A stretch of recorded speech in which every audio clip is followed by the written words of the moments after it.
Wow, I've been talking all this time without a mic. That was 12 minutes. Jeez. Background music was there, but not me. How crazy. I talked for 12 minutes.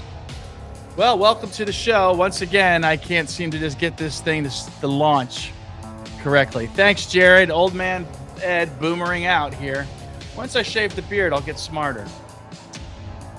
That damn mic. And you know what? I had it on the restream on, and then I didn't check the damn hardware. Ugh.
My God, mic is still off? Boy, I feel like I should just start this show over, right? I feel like I should do that. My God.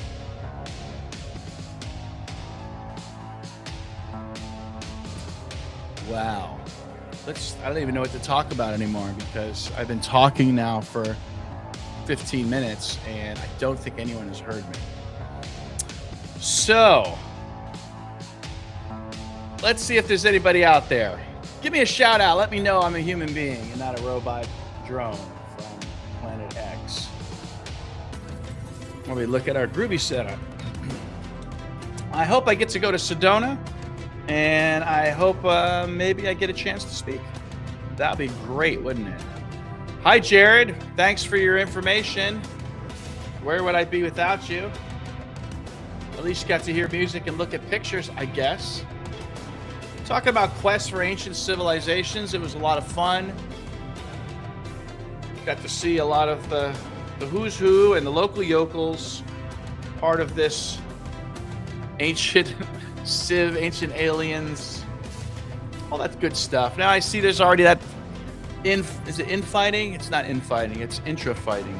Intra is in between, and then there's inter-fighting. Anyway, the archaeologists and the historians are like rallying against the ancient civilization. I mean, look, it says quest for ancient civilization. It doesn't say quest for pseudo-archaeology. I don't know what Worldview Z's is. That's the production company. I don't know what their background is. I thought it was a perfect place for me to set up a table. Well, really, I just went to be a guest, and not even a guest, excuse me. I went to just take part and just watch the viewers. But,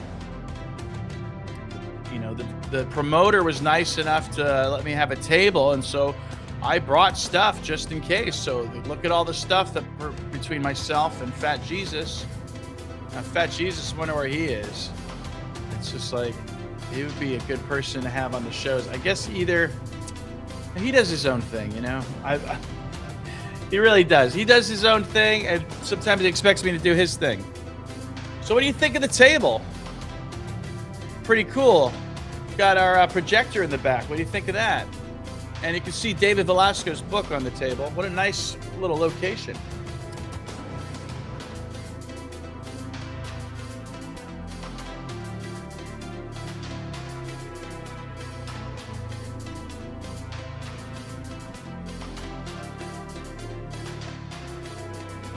So while we're here, we might as well look at some recent posts of mine. So what's playing in the background actually is this shot here, which who knows what's on there. Sometimes I see new things, but really what the focus is on was supposed to be the high density reflective pieces. I just want to make sure that in the virtual autopsy, which is kind of a cheeky name, I wonder how McDowell feels about the virtual autopsy. But I want to make sure we're not confusing grape seeds with what are likely tridactyl larval eggs, or at the very least hatchlings. They're either or, because the hatchlings seem to be very reflective themselves. All skull and parietal eyes. Those parietal eyes are reflective. The rostrums are high density. So, it almost looks like at times the tridactyls are two-tone when I'm looking at them, especially the ones that are sort of at an eel-like stage, which makes sense, that they look like eels, because that whole phoneme of ang, which of course is related to eels, I think it's descending from the Eurasian steppes as a water word. So yeah, I'm looking at these things. Let's go ahead and look now directly at the scans. We got them up here, so why not? How's everybody doing out there? This is Let's Talk Tridactyls and the Constant Companion Theory. I'm your host, Mr. Ed.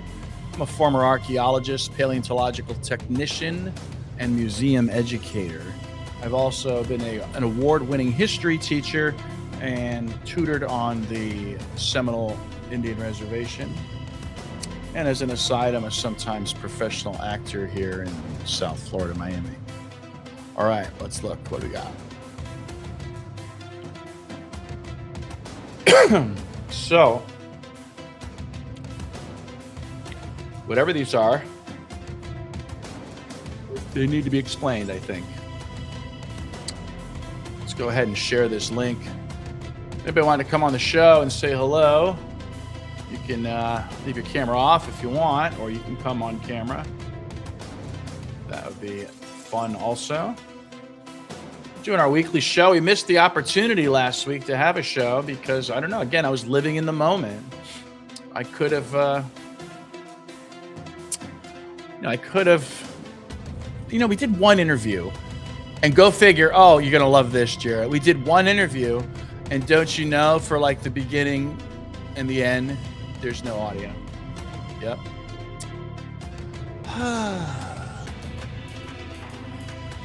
You get out of the loop too. It's good to do like these things over and over. Anything, right? What is the whole thing about repetition, right? I mean, I feel that way even about these scans, because how many hours have we put into this, right?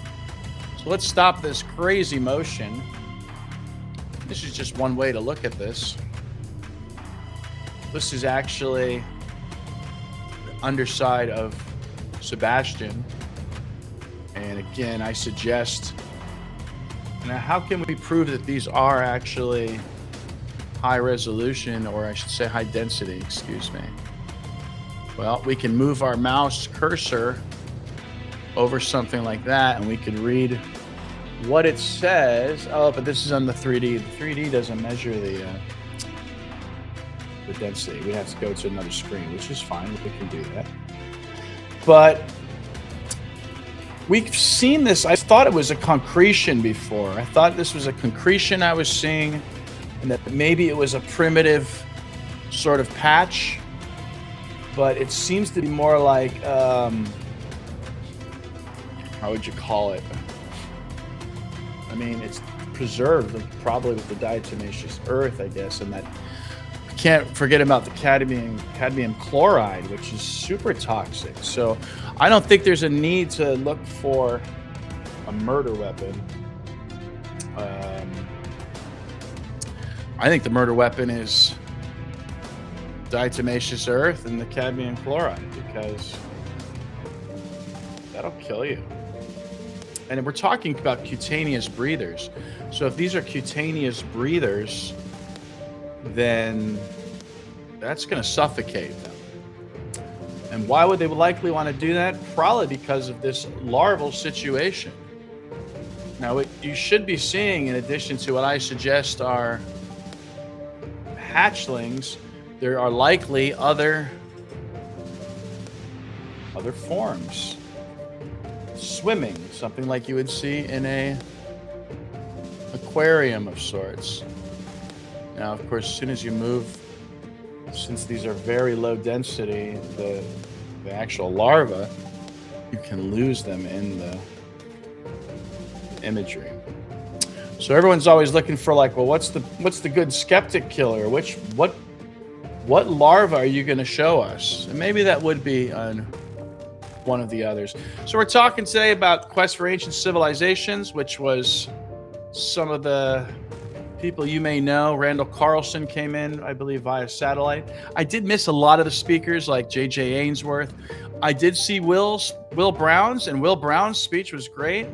You know, I met a lot of people that I was kind of skeptical about online, and they turned out to be pretty all right.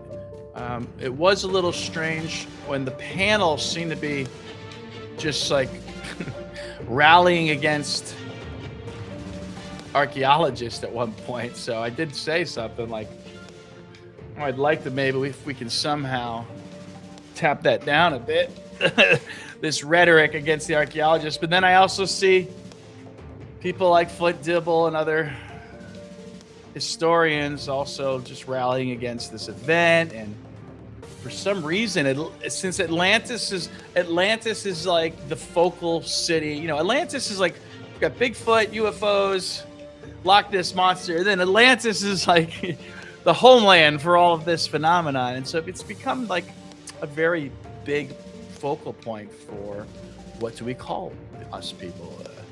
Alternative historians, perhaps? Alternative historians is a pretty good term. Certainly better than pseudo-archaeology. And so I met Dan Richards, who also, again, is not a fan of the archaeologists. I don't know. Maybe I'm going to be the guy that helps bridge that gap between archaeologists and alternative historians. That would be nice, wouldn't it? So why are we looking at these things? Again, suggest that there are larval forms, and we wanted to check the density on some of these. So this is the pelvis of Sebastian, and we'll try to look at those other those new creatures today too. I'll open that up on maybe a video editing program so we can zoom in. I always get caught up in the skulls of these beings because it's the easiest for me to like find larvae without distractions.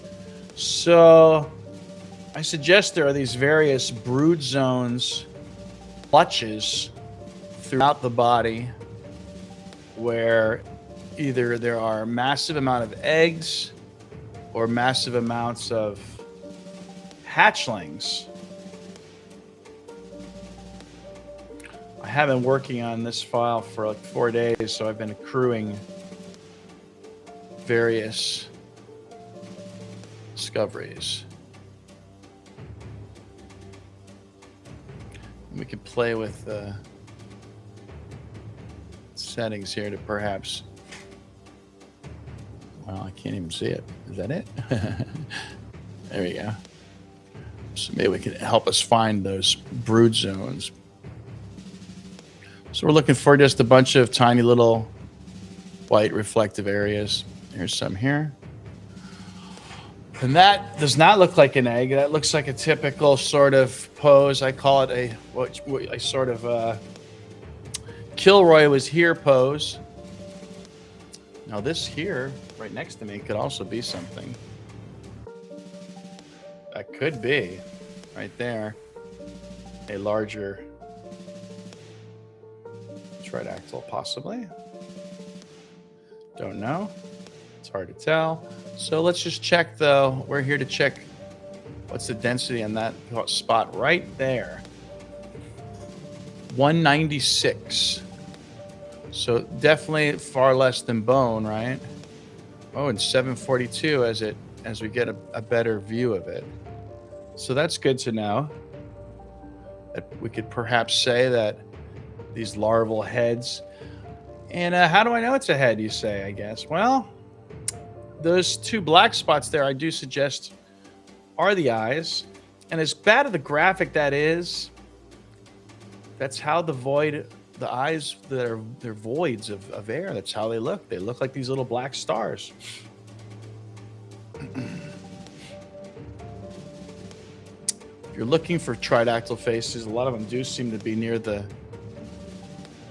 ends of bones. So the other confusing thing is with the pareidolia is that there's usually one tridactyl head biting another on the top of it, and then another and another, and it ends up looking like some dark twisted totem pole.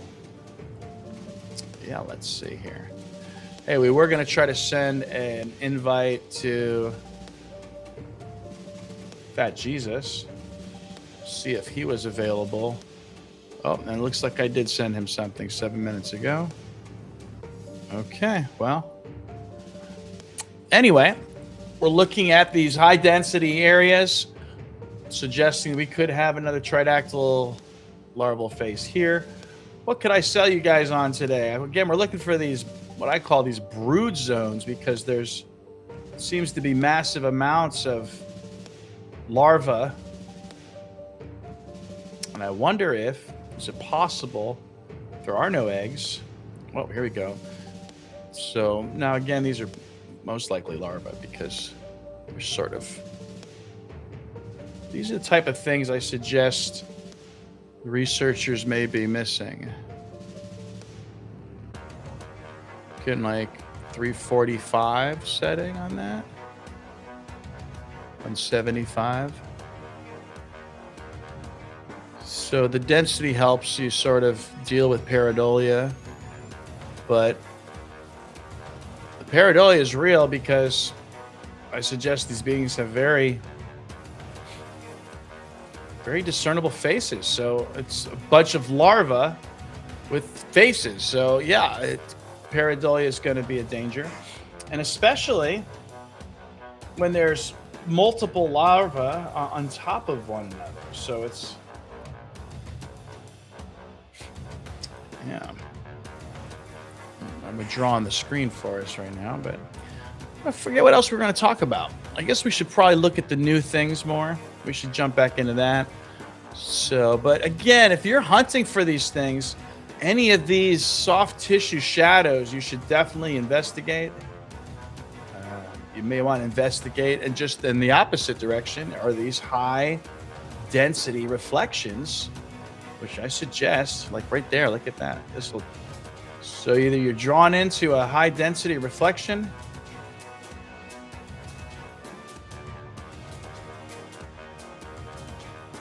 and again, you bet there should be faces. Looks like we may have a larval form here eating.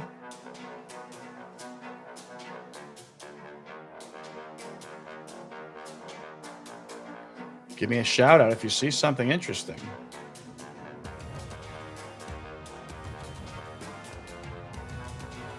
I sometimes have to check my settings too to make sure that the quality settings are on. All right, let's go check a look at those critters, those new critters that came in, and see if we can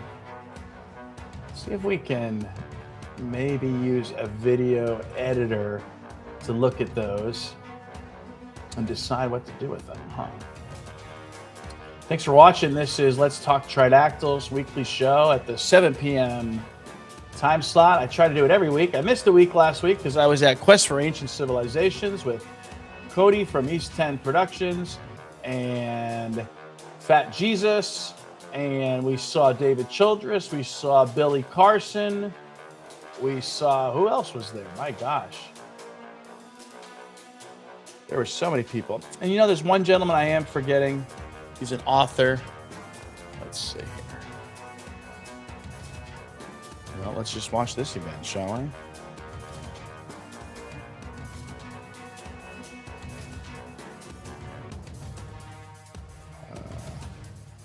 Oh, here we go. We got someone talking.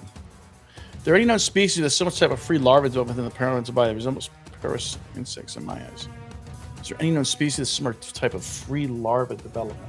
Well, there is ovoviviparity, and there's dermatophagy in the Sicilian worms. Sicilian worms can practice exterior dermatophagy and interior dermatophagy. So keep in mind that, well, it might be a result of hybridization. That might be part of the problem. So to me, when I look at Josephina and Artemis, it looks as though that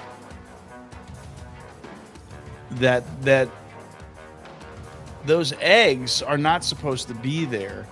Those eggs are perhaps developing where maybe a womb should be. I believe the eggs should probably normally travel through that central duct, because if you notice, how do the eggs get to the cloaca from where they're at?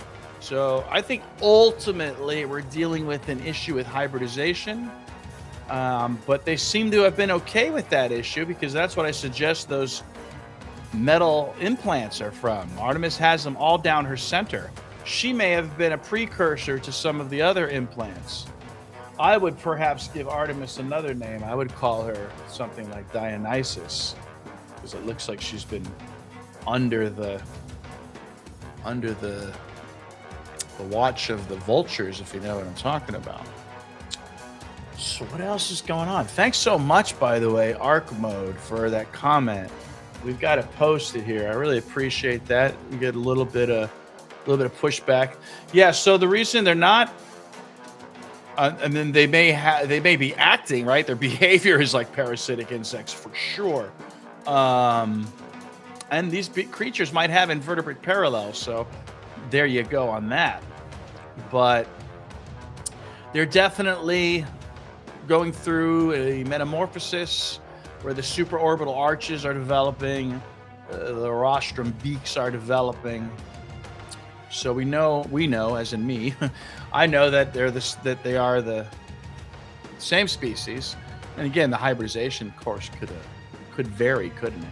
Let's go ahead and take a look at the new critter. Thanks for watching. This is the Constant Companion Theory. We were never alone.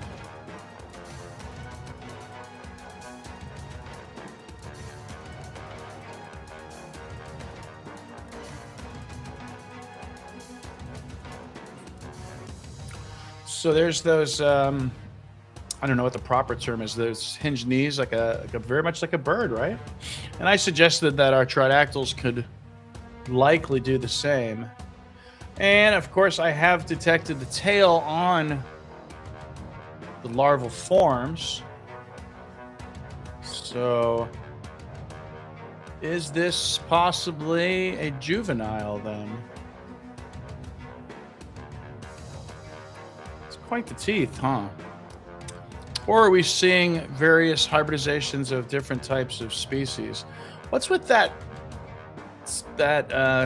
Again, I guess we'll call it what I suggested is that gonoduct all the way raised into the skull like that. Definitely have to get a close up on some of these, and I feel like the only way to do that is to open it in the editing program, unfortunately.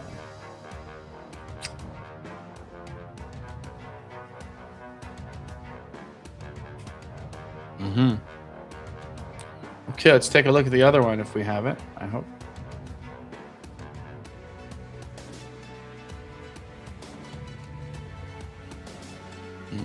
Or is it this one? Or are those the same one? There it is. This is the very bestial looking one.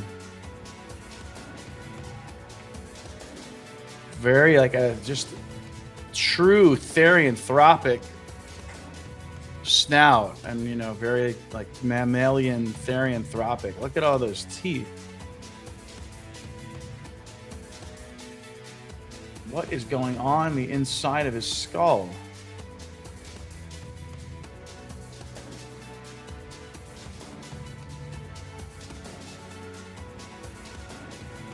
Does it look like it's broken?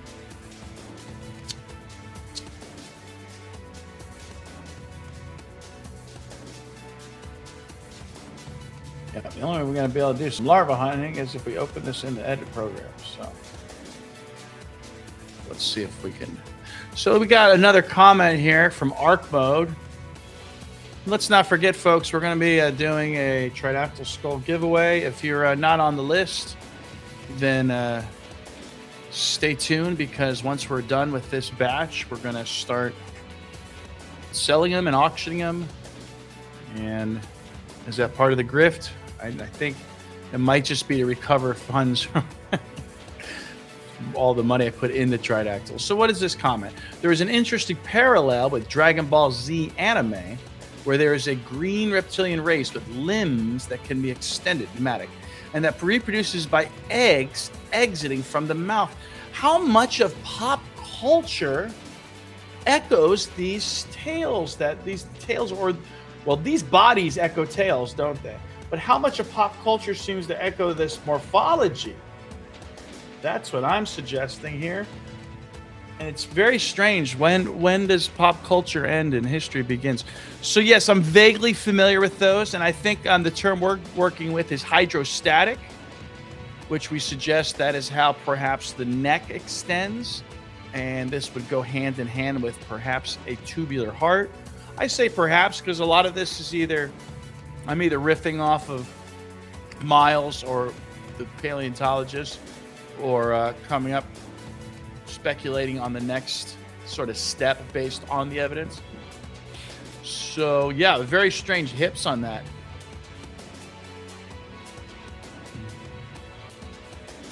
Very strange creature. Let's see. I think I can open this up.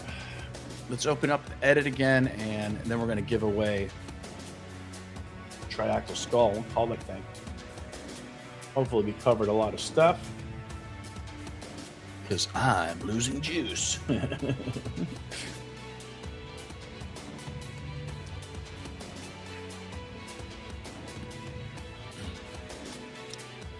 Well, always just good to start with the head, right? Where to go?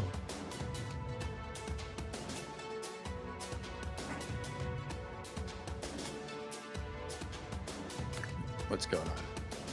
Is it playing?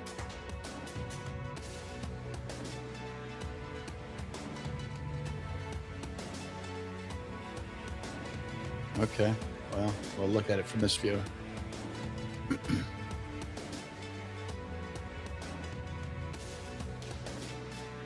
What's that in its mouth, guys?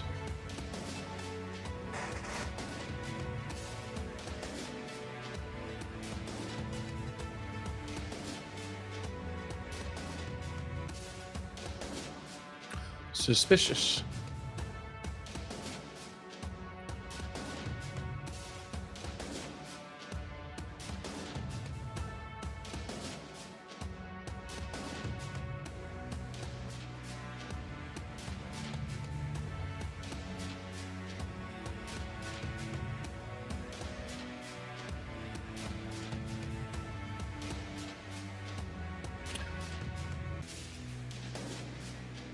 Let's get to the defleshing.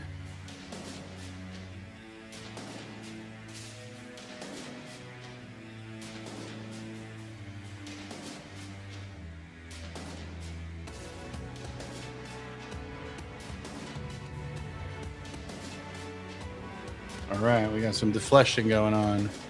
Yeah, I may have to play with this and like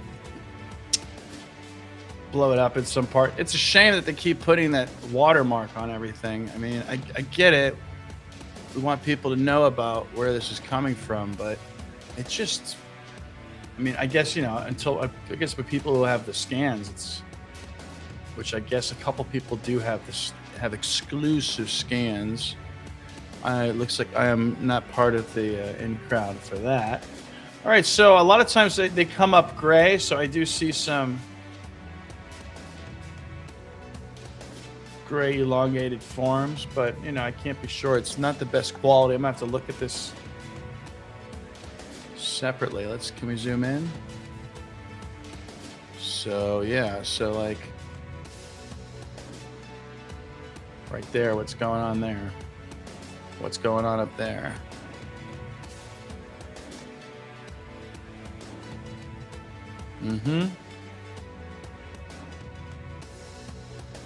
Here's Todd. I was going to ask Todd if he wanted to come on. Todd, if you want to come on the show and tell us a thing or two about Peru, or if you want to wait to schedule next week, we could do that.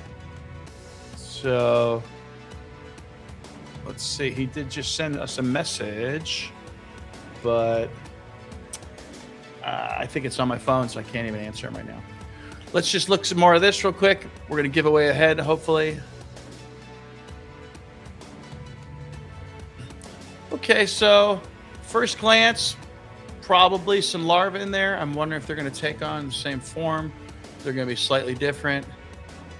Always fun to look down the, which I don't think is a trachea, but I guess it could be with this one. It's a new creature, right? We should leave things open. Thanks again, Arc Mode. Yeah, those creatures, I don't know what they're called. That alien race, I think, but yeah, eggs exiting their mouth. I've seen the video. It's pretty cool. I might have to look that up again. I love stuff like that. Even though I never really got into like Dragon Ball Z. I used to have a t-shirt though. All right, let's go check out our Tridactyl heads. Let's find our number list. And it's probably hidden. I'm going to put it up for you guys so you can see it. See the people that have won. Also, if you want a bad head and it's soft and mushy, give me a holler. I know how to make them better, so it shouldn't be a problem. So we're going to share this screen. Hopefully you guys can see that. Do you see what I see? And then we're going to just go over to my Roll20, which I owe us a Tridactyl D&D game. Who's in? If you're interested in a Tridactyl D&D game, drop me a line. Again, I'll probably be doing it to raise some funds. So there'll be an entry fee, and there'll probably be a Tridactyl head giveaway. Oh, looks like we got new map stuff. I don't know what this is. We'll skip the tour. Roll20. Did I cancel my Roll20? I probably should. I'm not really playing it. I think I was going to wait to cancel it after we did our final roll here, whenever that is. It'll be whenever the mix runs out. I do have the resin is down to the bottom. So I wasted a lot of it. So we're going to get some new stuff. Here we go. We're going to roll a D100, see what we get. I didn't hear anything. Did you guys hear anything? See a dice. Uh-huh.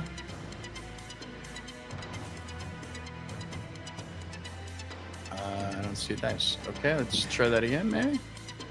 That was weird.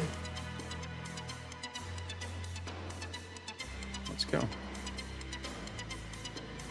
Okay, so there was a dice roll before, but normally the dice roll shows up on the screen so you know what you got.